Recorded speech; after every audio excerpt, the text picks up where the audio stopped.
Welcome. If Instagram keeps interrupting your day every time someone new follows you, you're not alone. The good news is that with the latest update, it's easy to take control of those notifications right from your PC. Let's walk through exactly how to turn off new follower notifications on Instagram web. First, open your browser and go to Instagram. Make sure you're logged into your account so you can access your settings. Once you're on the home page, look down to the bottom left corner of your screen. You'll see a menu icon with 3 lines. Click on that to open up more options. From the menu that appears, select Settings. This will take you to your account's Settings page, where you can customize how Instagram works for you. Inside Settings, find and click on Notifications.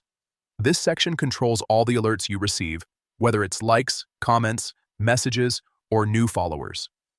Now within Notifications, click on Push Notifications. This is where Instagram lets you decide exactly what kind of alerts you want to receive in real time. Scroll through the options until you find New Followers. Here, you'll see different choices for how notifications are handled. To stop getting alerts when someone follows you, make sure this option is set to off